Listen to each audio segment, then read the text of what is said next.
The story of Jed Clampett began in the rolling hills, where he was a humble mountaineer who barely managed to keep his family fed. Life was simple, filled with the quiet rhythms of nature and the steady pursuit of survival.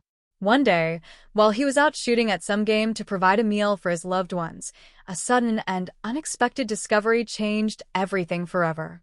As his bullet struck the earth, a dark, bubbling liquid surged upward from the ground.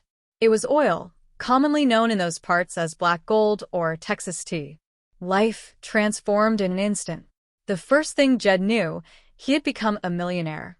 His kinfolk were quick to offer their advice, insisting that Jed move away from the wilderness. They claimed that California was the place where he truly ought to be. Acting on their counsel, they loaded up their truck and moved to the glamorous city of Beverly Hills. It was a world of swimming pools, movie stars, and a life they had only ever imagined in their wildest dreams. One sunny afternoon, a young woman was busy attending to the floors of a grand room, working with such care that the surface shone like a mirror. A visitor entered, pausing to admire her handiwork. The visitor remarked upon the beautiful job she had done on the floor and expressed a particular fondness for her mop. The woman replied with a smile, asking if the visitor would like to push it for a while.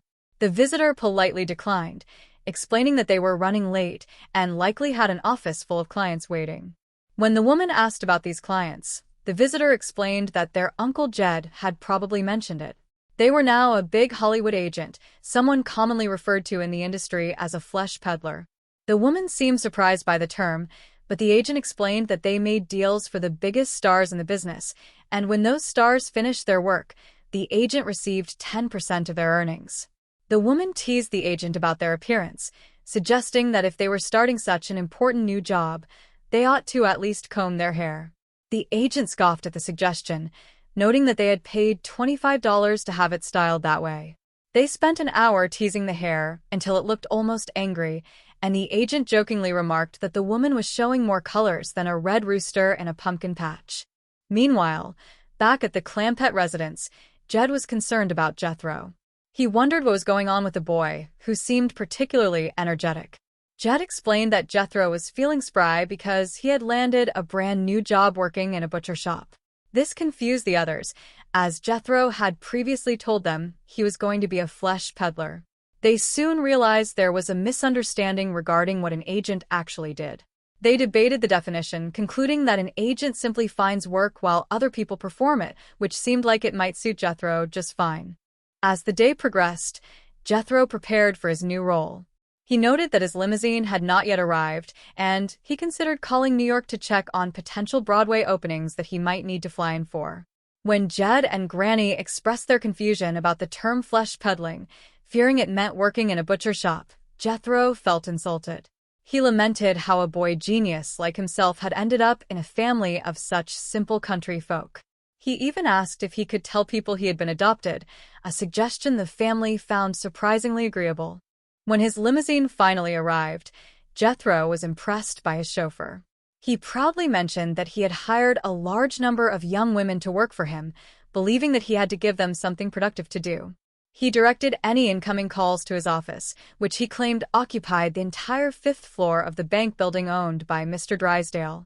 When asked what the initials JB stood for, he proudly declared they stood for Jethro Bodine. At the bank, Mr. Drysdale was discussing his new employee incentive system with Miss Hathaway. He was pleased because, despite her skepticism, the system was already proving successful. He pointed out the secretary downstairs, whom he often called a silly name, and explained that she had successfully leased the entire 5th floor of the building to JB Enterprises Incorporated. Miss Hathaway was unfamiliar with the company, but Drysdale insisted it was one of the biggest talent agencies in the entertainment field. He praised the secretary, noting that she was quite intelligent and had secured a firm 2-year lease. When the secretary arrived, she greeted Mr. Drysdale warmly. He praised her for the financial success she had secured for the bank. She was happy to be involved in the world of show business, even if it only meant walking from her desk to the water cooler.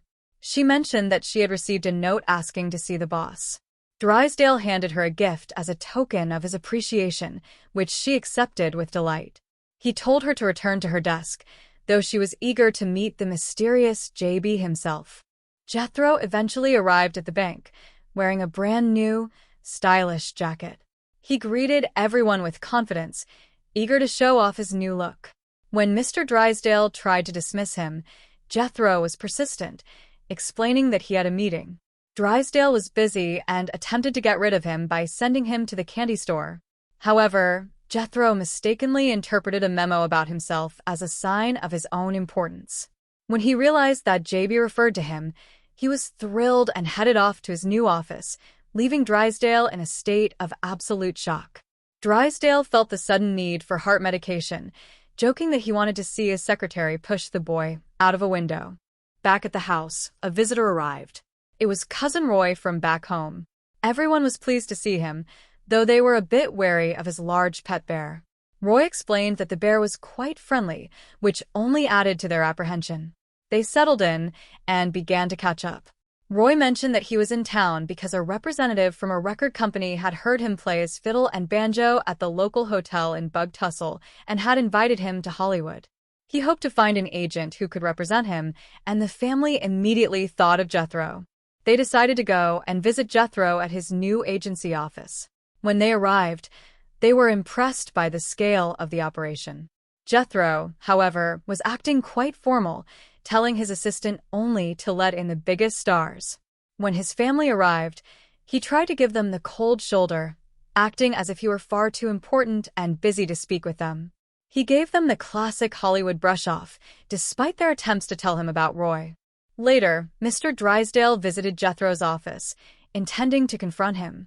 He found Jethro practicing his golf swing and trying to act like a high-powered executive. Drysdale attempted to talk sense into him, but Jethro was lost in his own world of big deals and international phone calls. He even attempted to speak in broken Italian to a famous star in Rome, convinced that he was making a significant impact on the entertainment industry. Roy, feeling discouraged by Jethro's rejection and the feeling that he did not belong in Hollywood, decided he was ready to return to Bug Tussle. He told the family he was leaving, and they were all saddened. However, Ellie Mae, who had grown quite fond of him, was not ready to let him go so easily. She expressed how much she wanted to hear him perform and encouraged him to show them what he was planning to record. Roy, moved by her kindness, agreed to perform one last time. He played his music with passion, and the family gathered around to listen, realizing that true talent and heart meant more than the shallow veneer of Hollywood fame. As the music played, they were reminded of the importance of staying true to themselves and the simple joys of family and home. In the end, they found that even amidst the glamour of the big city, the most valuable things remained the connections they shared and the songs they sang together. They were, and always would be, hillbillies at heart, grateful for their journey and the simple life they held dear. They invited everyone to come back and visit, promising a heaping helping of their hospitality to anyone who might pass by, for that was the way of the world they knew and loved.